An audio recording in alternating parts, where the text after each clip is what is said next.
Hello, dear YouTube viewers. I hope you're doing well. Okay, let's start our video. Daniel Morgan was a 38-year-old software engineer, known among friends and colleagues for his dedication and reliability. For 10 years, he had been married to Elena, a strikingly beautiful and ambitious marketing director. Their life in a quiet suburban neighborhood seemed ideal on the surface, but under that facade lay growing emotional distance. They had struggled for years with infertility, a subject that became increasingly off-limits in their conversations. Daniel, while kind and emotionally present when he was around, often lost himself in work, unintentionally neglecting the emotional needs of his marriage. Elena had changed over the past few months. She was more withdrawn, her smiles mechanical, her schedule increasingly erratic. Late nights at the office became common. She kept her phone locked, always facing down. When Daniel asked questions, she responded with vague answers: client dinners, project deadlines, networking events. Wanting to save the relationship, Daniel suggested a weekend getaway. She dismissed the idea quickly, claiming she had a product launch coming up and couldn't get away. Daniel felt a pang of rejection, but still convinced himself it was just temporary stress. That illusion shattered when Daniel accidentally discovered a trail of betrayal. One evening, while looking for a charger in Elena's drawer, he came across a printed hotel receipt tucked between documents. His heart raced. Later, he managed to glance at her unlocked phone while she was in the shower. There were flirtatious texts, hotel bookings, and romantic pictures. Shocked, hurt, and disbelieving, he confronted her that night. She didn't deny it. Calmly, almost coldly, she told him she'd been seeing Jason Hartley, a wealthy entrepreneur she'd met at a conference. She admitted the affair had been going on for several months and told Daniel she felt alive with Jason in a way she never did with him. He was too safe, too predictable. Daniel was devastated. He couldn't sleep, couldn't eat. Days blurred together. His work performance plummeted, and his social life vanished. He tried to lean on friends, but their advice, move on, or you're better off without her, only deepened his isolation. Eventually, he began seeing a therapist, hoping to make sense of the emotional wreckage. The betrayal hadn't just ended a marriage. It had cracked open his very sense of self. A few weeks later, Elena moved out. She didn't cry, didn't beg. She simply packed her things and left to live with Jason, pushing for a divorce and making it clear there was no coming back. A few weeks after Elena left, Daniel received an unexpected email from an unfamiliar name, Claire Hartley. The subject line was simple but chilling: "We need to talk." The message read, "You don't know me, but my husband is Jason Hartley. I think we should talk." Daniel's heart pounded. This was the man who had wrecked his marriage, and now the man's wife wanted to meet. Cautious but curious, Daniel agreed to meet her in a public cafe downtown. When Claire walked in, she carried herself with quiet grace. She was about 36, attractive in an understated way, dressed simply but elegantly. Her eyes, though, betrayed everything: heartbreak, fatigue, and something else simmering beneath the surface. A writer by profession and mother of 2 young children, she had the tired resilience of someone used to cleaning up emotional messes. Their first conversation was awkward at first, but quickly turned raw. Claire explained that Jason's affair with Elena wasn't his first. He had cheated on her several times over their 12-year marriage, always swearing it would be the last. She had forgiven him, for the sake of the kids and for love, or maybe out of fear of starting over. But Elena was different. Jason had been reckless this time, public, even proud. Claire found out by accident when one of Jason's business partners let something slip during a dinner party. The betrayal cut deep, not just because of the affair, but because of how little he seemed to care about hiding it anymore. Daniel, still reeling from his own heartbreak, found strange comfort in Claire's honesty. They compared timelines, realizing that their spouses had told them nearly identical lies. Weekend trips for work, canceled family plans, even text patterns, all aligned. They sat in stunned silence at the realization that they'd been living in mirrored illusions. What began as a meeting of curiosity soon evolved into a strange camaraderie. 2 strangers bonded by shared devastation. Then Claire said something that shifted the tone. "I'm not just sad anymore. I'm angry." she admitted. "They burned everything we built. Shouldn't we do the same to them?" Her voice was calm, but her eyes were fierce. Daniel hesitated. Part of him still held onto a faint hope that Elena would come back, that things could be fixed. He wasn't sure he had the stomach for revenge. He said as much, but Claire didn't push. She simply said, "I understand, but I'm done being the quiet one." Over the next few days, Claire reached out again. She told Daniel she had been collecting things for months: suspicious bank transfers, Jason's shady business dealings, non-disclosure agreements he had made employees sign to cover internal affairs. She even had recordings of Jason admitting to financial missteps over private phone calls. But there was more. Claire had found emails between Elena and her assistant suggesting that Elena had used company funds to finance luxury trips with Jason, disguising them as client-related expenses. It wasn't just about broken hearts anymore. It was legal, ethical, and professional misconduct. She didn't demand Daniel's help, but she said something that lingered with him. "We can either let them destroy us, or we can remind them who they underestimated." Daniel didn't give her an answer that night, but for the first time since the affair, he went to sleep not thinking about Elena's betrayal, but about Claire's defiant eyes across the cafe table. Something had shifted. Daniel and Claire soon found themselves drawn into a quiet but deliberate alliance. What began as shared grief turned into calculated planning. Late at night, they'd meet at quiet cafes or talk on encrypted calls. Claire taught Daniel how to dig deeper. She had experience as a researcher for her writing, and Jason's digital footprint wasn't as secure as he thought. Daniel, being a tech expert, pulled metadata from old photos and tracked down VPN usage and offshore logins. Piece by piece, they built a disturbing puzzle. They recorded phone calls, copied emails, even followed social media patterns that revealed hidden meetings and transactions. Slowly, trust grew between them, not just as allies in betrayal, but as emotional lifelines. Daniel started to smile again. Claire, who hadn't laughed in months, found herself chuckling during late-night conversations. Sometimes they stayed on the phone, just listening to silence together, the quiet speaking volumes neither could voice. There was no physical intimacy yet, but the emotional closeness became undeniable.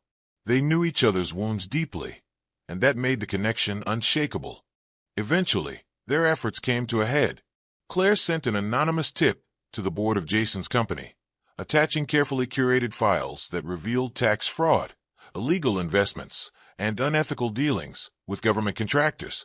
Meanwhile, Daniel compiled the evidence of Elena's misuse of company funds. He sent it to her HR department anonymously. It wasn't just revenge. It was truth catching up with them. The consequences were swift. Jason was suspended pending investigation, his name pulled from several public-facing partnerships. Elena was fired outright after a rapid internal audit. Her employer acted fast to distance themselves from scandal. In a matter of days, the perfect images of Jason and Elena's new lives began to fracture. In desperation, Jason tried to shift the blame onto Elena, claiming she had manipulated him into those decisions. Elena, furious, exposed his role in return. The perfect lovers turned on each other publicly, and the very foundation of their affair crumbled. Elena reached out to Daniel through a cold, panicked email. She begged him to stop, claiming Jason was letting her take the fall. She said she had no one else. Daniel read the message several times before deleting it. When Claire asked if he was okay, Daniel responded calmly. She chose her path. Now she has to walk it. For the first time in months, he felt like he was standing on solid ground again, not because he had destroyed someone else, but because he had finally stood up for himself. After the dust began to settle, with Jason and Elena's reputations in shambles and the legal wheels starting to turn, Claire invited Daniel to her place for dinner. It wasn't just any evening. There was a heaviness in the air, a sense that something was still unfinished. Over a quiet meal, Claire seemed distant, hesitant. After dessert, she finally looked him in the eye and spoke the words that would shake Daniel once more. "I need to tell you something I should have told you sooner." She confessed that she had known about the affair for months, long before Daniel ever found out. She had discovered messages and proof, but kept it to herself. At first, she hoped Jason would come clean. When he didn't, she started planning. And when she learned about Elena's husband, about Daniel, she made the choice to reach out, not just to share pain, but to pull him into a larger strategy. Daniel sat still, the words echoing in his mind. He felt a rush of betrayal again, but it was different this time, more like disorientation than heartbreak. Had he just been a piece in someone else's game? Claire could see the hurt on his face. She reached out gently. It started as revenge, Daniel. I won't lie, but it didn't stay that way. I didn't know you'd matter to me this much. You gave me strength I didn't know I had, and I hope maybe I gave you some too. Daniel walked away that night needing space. The revelation unsettled him, made him question everything they had shared. But as the days passed, his anger faded. Claire hadn't lied to hurt him. She'd been honest where their spouses hadn't. And in the end, she gave him truth, purpose, and something close to real companionship, maybe even love. With new clarity, Daniel joined Claire in the final step of their reckoning. He refused to settle the divorce quietly. He demanded full transparency in court, exposing Elena's misconduct, forcing her to confront every choice she made. The media attention embarrassed her publicly, and her social circle evaporated almost overnight. Claire, in turn, filed for full custody of her 2 children and claimed half of Jason's assets, armed with documented evidence of his financial and marital betrayals. Jason, weakened and exposed, didn't fight back, too busy pursuing a new, younger woman, already trying to reconstruct his image. As for Elena, she found herself alone. Jason abandoned her when the scandals made her toxic. The friends who once admired her ambition distanced themselves. She tried to reach out to Daniel again, hoping for understanding, but all she got was silence. Claire and Daniel didn't celebrate with champagne or vengeance. They simply stood beside each other, stronger than they had ever been, not because they had destroyed the people who broke them, but because they had reclaimed their own lives. 6 months later, Daniel's life looked and felt completely different. He had moved into a quiet, sunlit apartment near a park, far from the house, where memories of betrayal lingered like shadows. The space was smaller but felt larger, more alive. He'd started cooking again, picked up his old hobby of sketching, and found himself laughing more easily. Therapy had helped, but so had Claire. Claire had undergone her own transformation. With Daniel's encouragement and blessing, she had poured her heart into writing a memoir titled The Other Wife. It was raw, honest, and unapologetic, a story not only of betrayal but of reclaiming self-worth. The book exploded in popularity, becoming a bestseller almost overnight. Women from around the world messaged her, thanking her for giving them a voice. Claire's pain had turned into purpose. Daniel and Claire didn't rush into anything romantic. Their relationship grew slowly, naturally. They went on long walks, shared coffee and stories, attended book readings together, and talked late into the night, this time without emotional heaviness. It was clear they weren't holding onto each other out of loneliness or revenge, but because something real had taken root between them. One evening, after returning from a quiet dinner, Daniel looked at Claire as she sat laughing on his couch, barefoot and relaxed, and said softly, "You didn't just change everything, you saved me." A few weeks later, they were invited to a charity event hosted by a publishing house.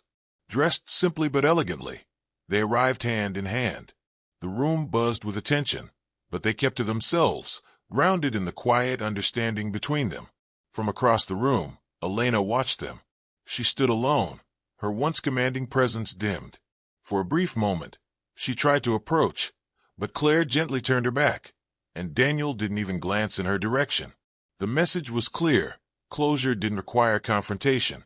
As the night carried on, a soft voiceover echoed in Daniel's mind, as if speaking to the version of himself that once felt broken beyond repair. "I thought the affair ended me, but it was just the beginning. Her betrayal led me to the one woman who would never lie, even when it hurt." And with that, Daniel smiled, not for what was lost, but for what he'd found. Glowing star themes and motifs. Betrayal and recovery. The story begins with deep emotional devastation caused by infidelity, but rather than ending in despair, it follows a path of rebuilding, a reminder that betrayal may break you, but it doesn't have to define you. Recovery becomes an act of quiet strength. Revenge versus justice. Daniel and Claire wrestle with the moral ambiguity of their actions. Is it revenge to expose the truth, or justice for the pain they've endured? The story explores this delicate balance, showing how seeking fairness can sometimes blur with personal vengeance, and how the outcome depends on intention. Emotional healing. Both characters go through a gradual, painful process of healing, moving from denial to anger to acceptance. Through support, honesty, and time, they learn to trust again, not only each other, but themselves. Healing isn't instant, it's earned. Power shift. Initially seen as passive victims, Daniel and Claire reclaim their voices and autonomy. Their transformation from betrayed spouses to self-empowered individuals is a powerful shift, one that shows how reclaiming control can be both personal and poetic. Unexpected connection. The story thrives on the unlikely bond between two people who meet under the worst of circumstances. What begins as shared pain quietly evolves into intimacy, trust, and ultimately love. It's about how unexpected connections can become the most meaningful ones. Thanks for watching. For more videos, please subscribe our channel American Latest Stories.